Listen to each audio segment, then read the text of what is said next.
Oke, Goy, gimana Goy? Terkait dengan tapera ini? Karena kontroversi nih. Kalau menurut lu gimana tapera ini? Mari kita lihat ini dari dua sisi ya. Pertama, sisi saya melihat ini dari dua sisi. Saya memposisikan diri sebagai pengusaha dan saya jadi buruh. Oke, itu. Pertama kita jadi buruh dulu aja. Betul. Jadi buruh dulu ya. Tentu dengan adanya tapera ini, saya rasa bagi saya seperti buruh, saya buruh gitu. Agak berat karena harus dipotong. Walaupun memang pada akhirnya itu bisa diambil, seperti jaminan hari tua segala macam itu bisa diambil. Betul. Cuma kondisinya ketidakpastian ekonomi yang sedang terjadi sekarang. Betul. Terus kita udah dituntut untuk kayak ada potongan lagi duit gajian kita. Nah, tentu di tapera ini teman-teman tidak yang gajinya di bawah UMR itu tidak dipotong. Tapi yang di atas UMR yang sekitar 50 juta per tahun kalau nggak salah, pokoknya 4.500.000 lah per bulan, sekitar gitu. Mohon dikoreksi kembali teman-teman. Itu baru dipotong sekitar 3%, yaitu 2,5% dari gaji karyawan, gaji kita nih, gaji saya, dan 5% dari perusahaan. Tentu dari segi perusahaan pun, dari pengusaha-pengusaha agak keberatan sebenarnya dengan tapera ini. Tentu sebenarnya di tapera ini bisa dilihat sebenarnya bagus. Kalau dari perspektif saya pribadi, terlepas dari saya menjadi buruh, bagus karena kita bisa mempunyai hunian pribadi ya, yang menjadi cita-cita atau tujuan lah dari orang hidup di muka bumi ini, ada punya tempat tinggal yang layak. Tapi memang pemerintah kadang suka mengeluarkan kebijakan tidak pada tempatnya, tidak tepatlah waktunya. Oke, tapera ini bagus segala macam. Kalau ditempatkan pada posisi yang pas, misalnya kayak yaudah ekonomi udah bagus, misalnya gaji sekarang lagi pandemi kan? Iya, kalau gaji UMR udah 5 juta ke atas tuh bagus. Tapi kalau lagi pandemi bro, jadi yang pertama kalau menurut lu ngap juga gue kurang tepat ya, kurang tepat satu, karena waktu pandemi tadi. Kemudian yang kedua juga banyak sebetulnya sebelum ada tapera banyak potongan, itu BPJS lah, jaminan hari mungkin gaji 4,5 juta nggak murni, 4,5 juta. Iya, betul juga sih. Terus kalau misalnya gini, berpikir lagi gak, emang kalau orang yang sorry to say yang tidak punya kendaraan pribadi dan segala macam kan pasti naik kendaraan umum. Betul. Dihitung aja ya, dikalkulasi misalnya dari rumahnya ke pusat, ke tempat dia kerja, taruhlah sehari itu 20 sampai 50 ribu. 50 kali sebulan aja sudah berapa? Udah itu. Banyak, ya? Belum cicilan-cicilan yang lainnya. Tentu kalau jika masih banyak potongan itu kan memberatkan sih, walaupun sangat memberatkan berarti ya. Potongan itu walaupun tidak besar ya, tidak sampai angka jutaan, masih angka ratusan, cuma itu kan itu difikirkan kalau misalkan itu hanya terima gaji itu buruh ya, para pekerja kan gitu ya. Bung Yoga tadi udah melihat kalau dari sisi pekerja sangat memberatkan. Sebelum ada tapera ini ada banyak potongan. Benar. Seperti terus ditambah ada tapera ini, tentu memperberat dari pekerja. Lalu kemudian ketidaktepatan waktu pada saat pandemi ini. Lalu kemudian menurut Bung Yoga nih, kalau yang memberatkan perusahaan atau pengusaha itu apa, Bung Yoga? Gini ya, yang memberatkan pengusaha dan perusahaan itu tentu ini kan pandemik belum selesai. Pandemi itu belum selesai. Betul ya.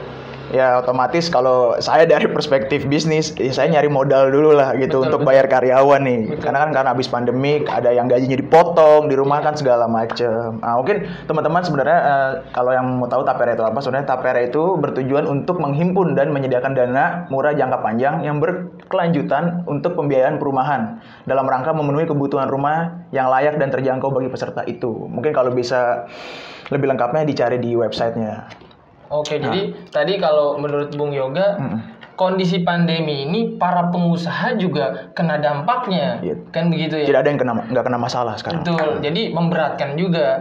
Dan kalau kemarin saya lihat, Apindo juga bersuara itu, katanya ini sangat memberatkan para pengusaha. Jangan memikirkan bahwa pengusaha itu sangat kapitalis sehingga dapat diperas pada saat apa aja, begitu kan? Nah, menurut Bung Yoga, sebetulnya solusi yang tepat ya ketika ada tapera ini, kan tadi Bung Yoga bilang tapera ini sebetulnya bagus, ya kan? Ini adalah kewajiban yang dilaksanakan oleh pemerintah untuk memastikan bahwa masyarakat itu mendapatkan hunian yang layak, kan? Gitu kan? Benar-benar. Tapi solusinya gimana nih Bung Yoga? Tapera ini telah dikeluarkan PP-nya, dan kalau menurut Bung Yoga solusinya apa? Pemerintah harus apa nih atur? Oke, tadi yang sebelumnya saya berbicara tentang dua perspektif ya. Saya mungkin akan lanjutkan dulu perspektif saya yang kedua sebagai pengusaha. Ini sebenarnya angin segar untuk properti, karena dana yang dihimpun, data yang saya dapat dari berita, menurut Deputi Komisioner Bidang Pemupukan Dana Tapera, Pak Gatot Subadyo. Jadi dia memaparkan bahwa pemupukan adalah bagian dari upaya kita agar dana yang dihimpun bertambah nilainya. Kita mengelolanya dengan model kontrak investasi. Jadi itu dana orang semuanya masukin, itu diputarin di investasi. Nah, sebenarnya gini, untuk properti ini sangat segar sekali ya. Maksudnya kalau saya punya perusahaan properti ini menurut gitu.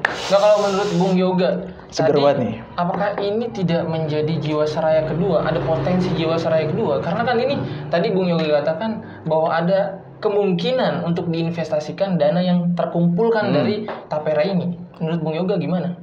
Terlepas dari pandangan politik, itu tidak tahu ya, mengelola, kita tidak boleh seuzon di awal. Kita percayakan saja pada pemerintah. Cuma memang ini potensial sekali nih. Nanti ada Jiwasraya Part 2. Nah, itulah seperti itu. Kalau saya jadi pemerintah, ini enak nih. Aktivis kayak gini pasti saya dukung. Karena nggak boleh sujon. Nggak boleh sujon. Kalau saya harus berusaha kepada pemerintah, karena kan walaupun Anda mengecewakan saya terus, pemerintah.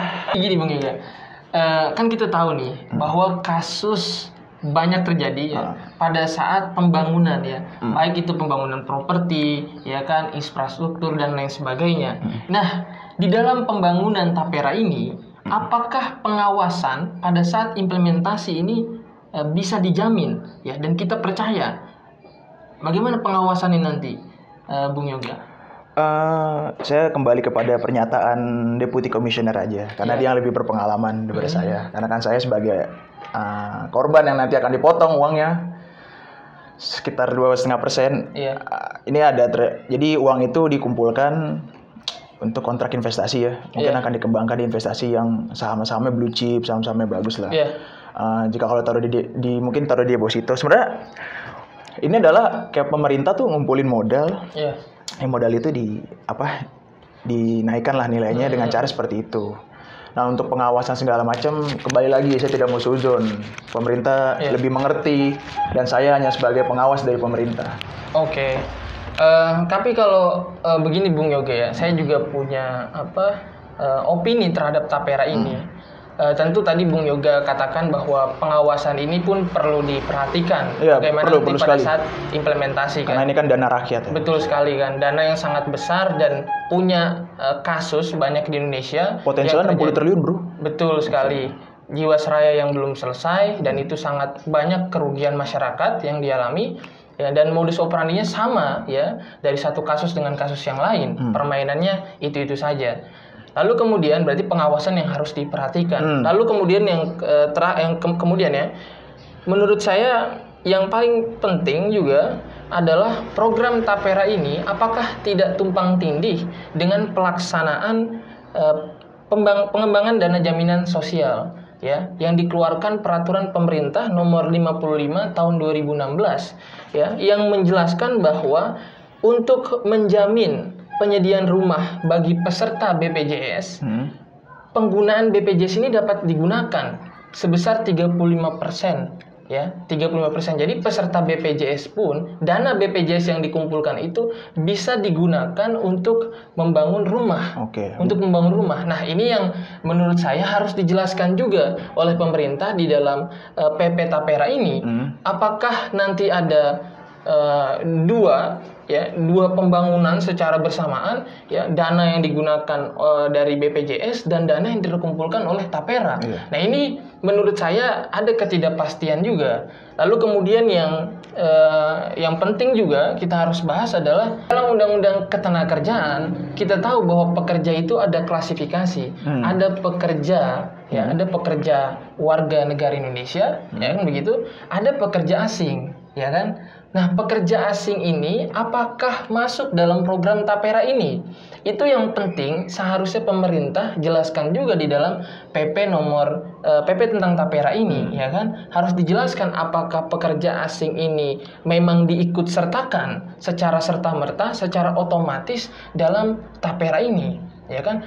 Kalau memang Bung Yoga, ini perlu penting dibahas. Kalau memang diikut sertakan, maka hak atas tanah yang mana yang digunakan, kan begitu? Karena tentu kita tahu bahwa orang asing, warga negara asing itu tidak dapat memiliki tanah di Indonesia ini. Ya, sifat limitatif kan begitu.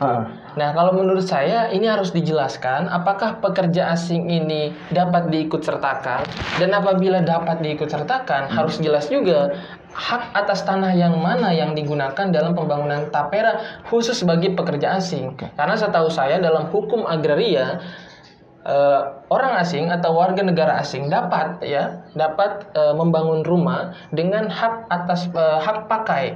pakai atas tanah. Itu yang penting menurut saya untuk dijelaskan di dalam PP ini. Lalu kemudian badan penyelenggara tapera ini, Bung Yoga. Kenapa tuh? Ini yang perlu dipenting juga. Apakah badan penyelenggara tapera ini punya badan kontrol? Ya, badan kontrol supaya ada check and balance sehingga tidak ada abuse of power, ya, menggunakan kewenangan, ya, dan itu sangat berpotensi korupsinya, kan begitu. Saya kutip pendapatnya, saya teringat perkataannya Laisa Marzuki bahwa tidak ada satu badan institusi manapun di dalam negara yang berhasil melaksanakan kewenangannya dengan baik apabila tidak ada badan kontrol, badan eksternal yang mengontrol kewenangan tersebut. Contoh, kita tahu bahwa eksekutif dikontrol oleh legislatif, kan begitu, ya.